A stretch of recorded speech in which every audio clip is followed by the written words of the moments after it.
All right, welcome back to TT Plays. Today we're going to be talking about Lorcana, kind of my general thoughts on it, and then we're going to go into a deck tech for Tamatoa, the deck I've been playing.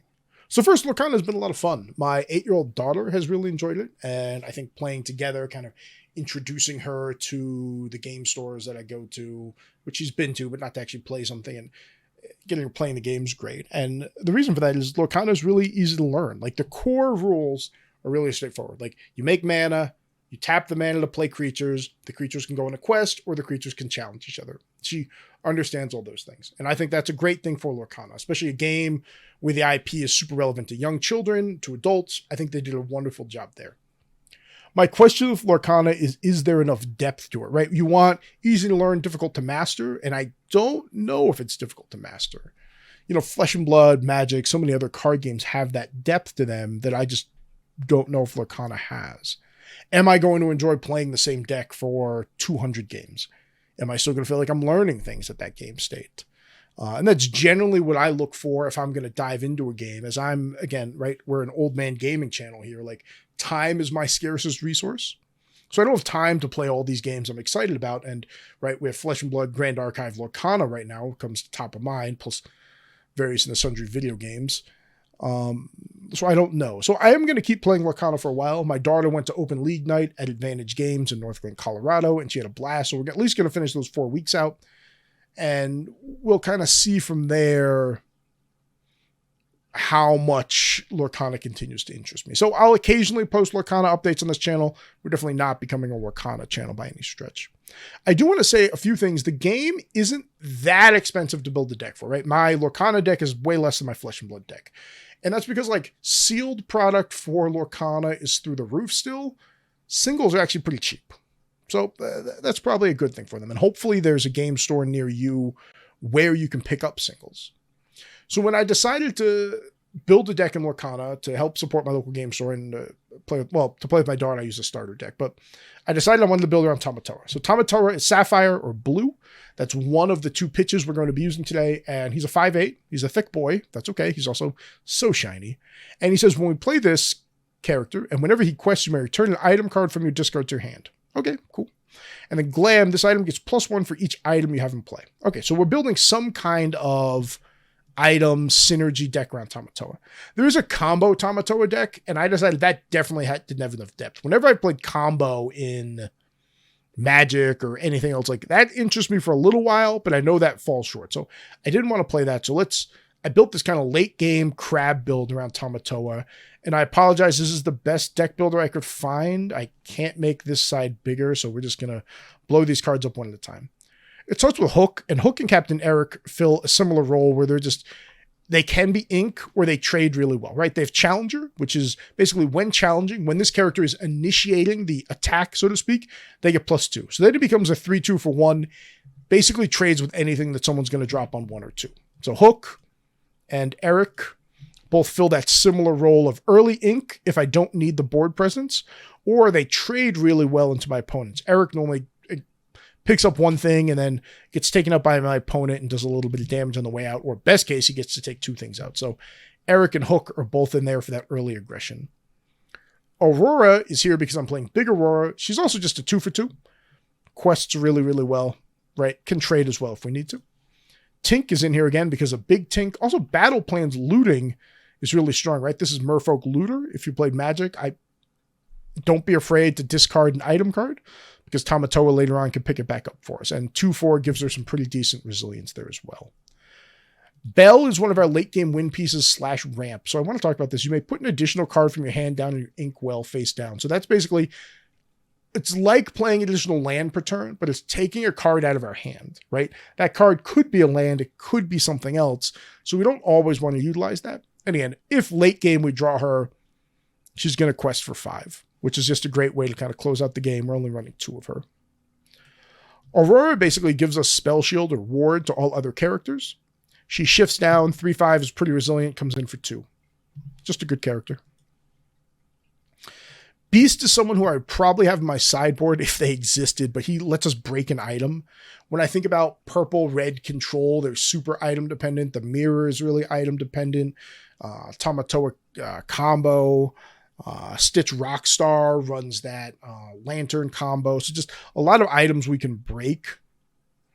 And then again, Quest for 2, 4/4 is pretty reasonable. He's respectable. He's freaking out. Robin Hood, I really like, just because I like the character. 6 for a 4/4, not great. I might get to draw a card, though, if you have more cards in my hand than me. And my deck, because of the ramp and other things, we tend to be pretty lean on cards. And then during my turn, I gain evasive. So I don't benefit defensively from evasive on Robin Hood, but this allows him to attack or challenge opponents' characters that happen to have evasive. So Robin Hood's a good card, worth the 2 of. Tink is a house.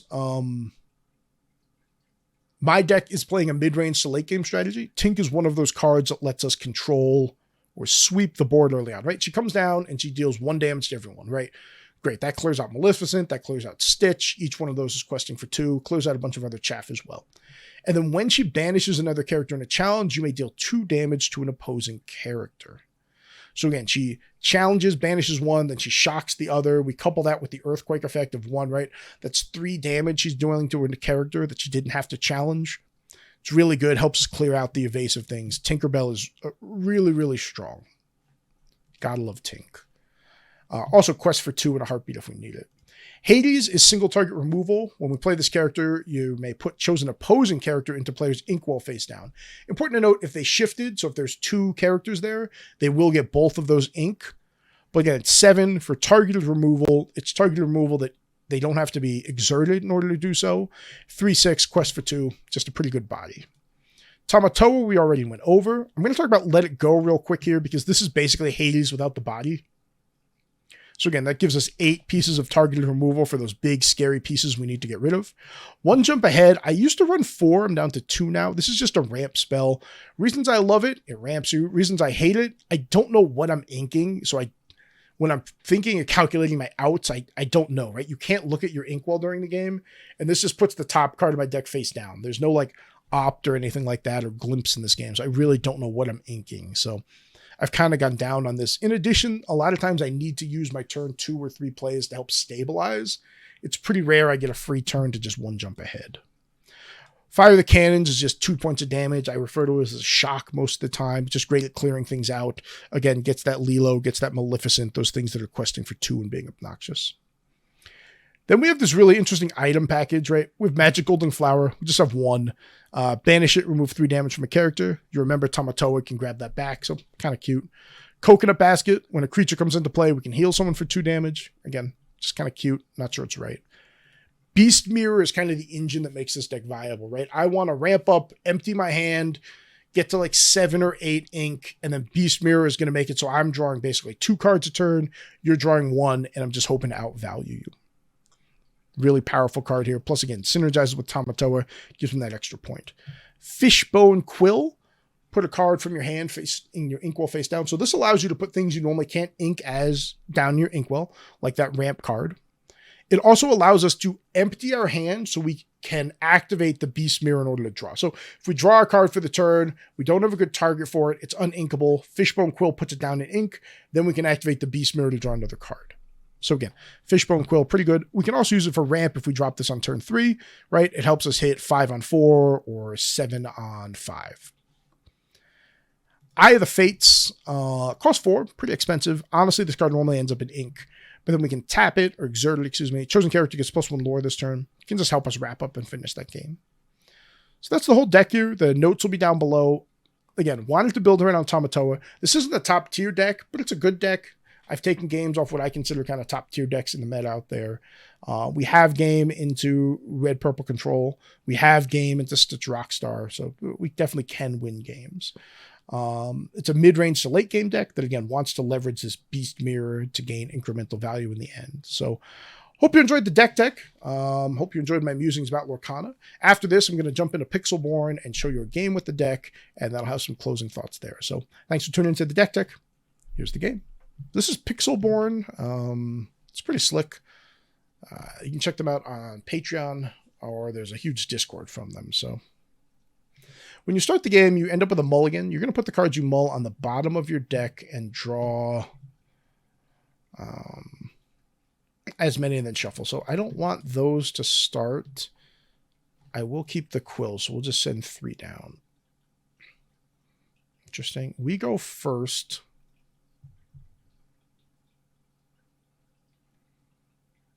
Let's see how many cards they ended up keeping. Oh, they go first. So Stitch. Okay, this deck to me is going to be fast, which is annoying. I'm actually going to ink. I'm going to ink Bell. Play out Hook because I need someone to challenge into Lilo. Lilo is going to lure for 2 every turn, which is just gonna run me down here. Tamatoa was the other one we'd ink, and we'll probably end up inking him next round. Late game into this matchup, Tamatoa just does a little better because he trades better than Bell does, which is why I wanted to hold on to him. So the cards I'm prioritizing now is Tink, so I can shift her out. Coconut, so I can trade more efficiently. And I need the Beast Mirror if I make it to late game. Oh, I have to pass. My bad. But I have to make it to late game to play the Beast Mirror. So Beast Mirror on 2 is not the great play. I know I need Beast Mirror for the end of the game, but again, I have to survive to the end of the game. Okay, I have no idea what this deck is. It plays Moana and Lilo. Yeah, okay, this looks like normal Rockstar. So this means I have to attack Simba, which is quite a pain in the butt. We have a second Quill, which is great. We can put that Quill over there. Coconut doesn't really help us. Let's run out Aurora. How do I want to do this?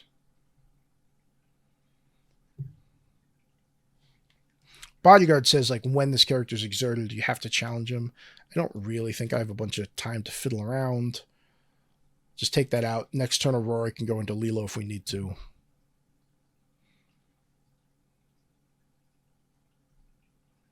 Did they just ink an Aurora? I think they inked an Aurora, which means I have absolutely... Yeah, okay, they're blue. I have no idea what this deck is. But they are going to outquest us based on this value train. What is this deck?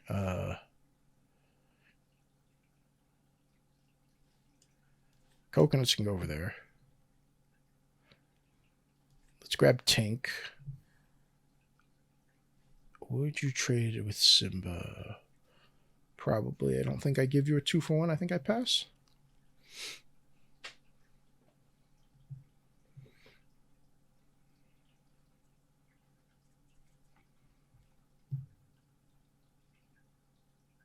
Ink's a Goofy.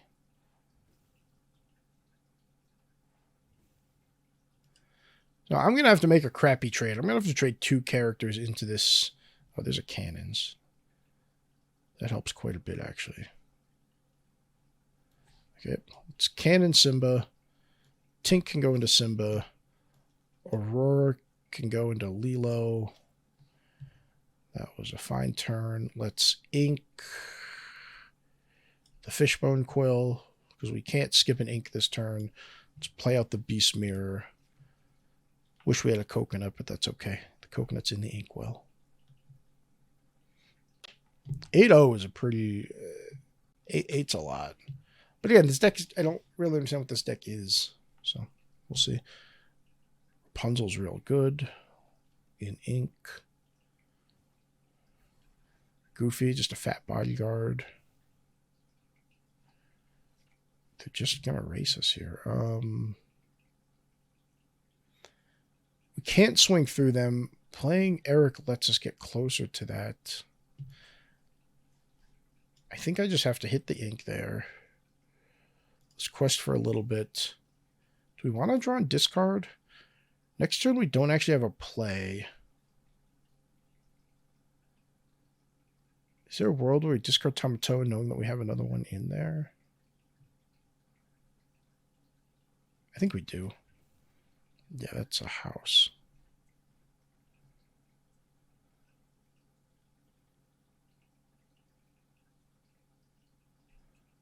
Let's discard Tamatoa. Now we can play out Tink and shift it, but then it's 3, so they trade with Goofy, so I don't think we do that. I think next turn we play Tink. They'll be at 11, that'll be fine. Lantern's fine. Their deck, yeah, okay, their deck ran out of steam, so if we can just stabilize here, we'll be okay.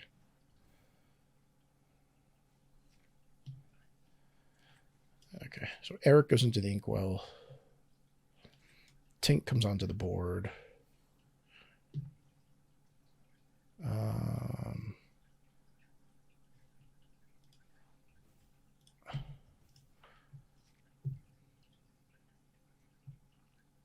Next turn, we'll basically trade both Tinks into Goofy to get Goofy and Flounder. And this Tink will live. Let's see what song they find with Ariel. Be our guest. Okay, pretty good. I still don't understand this deck. It might just be like Bodyguard Quest, but like, why are we playing Flounder?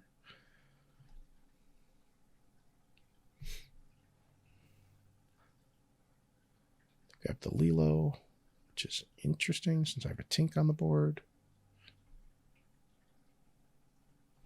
Ariel only quests for 1. So again, if we can... They're not threatening enough. If they had a 2-quester down this entire time here where the Flounder is, right, they'd 3 higher. Oh. Okay. Sure.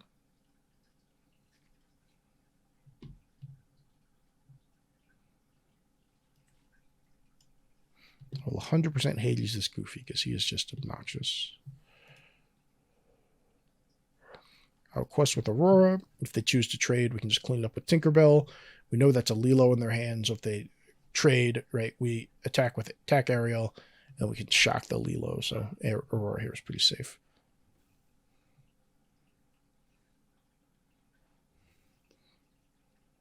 Okay. Yeah, I'm not too concerned about the Lilos unless they're trying to big bang me here. Because as soon as they go with one of them, right, that's only 5. They'll go to 16, and then I'll just clear the board. Yeah, see, I don't like that. But, yeah, it's not my decision. Yeah, see, this is even just... They just get punished here.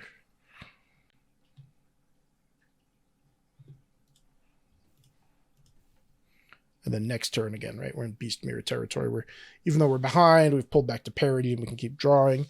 If they had a 2 lore instead of Flounder, right? They'd be 3 lore higher on us, which would definitely make it more awkward, which is why we have to have those things that don't require a challenge to remove things, which are Hades and... Okay, so I don't care about Eric. So ink him, draw a card. Aurora's great. We'll play Aurora. And we'll just quest for 6 here. And we should just win next turn. I don't think they can kill 3 of our inks. So I don't really know what this deck was. Like, I didn't see Stitches. Yeah. Anyway, that's Lorcana. So let me know what you thought about it. Let me know what you thought about the deck. The crab deck, again, not the best deck in the world, but it's a fun deck. I enjoy it. Link to the deck will be down in the chat of the video. Let me know what you think about Lorcana. Again, I'm not sure it has the depth I want it for a long-term game. I enjoy the fact I can play it on Pixelborn. I have a lot of fun playing it in person with my daughter. I don't know how deep it is. My guess says it's not super deep. And there's a lot of things I'm excited about right now. Grand Archive's coming out with an expansion just in a few days. So till next, everyone, cheers and happy gaming.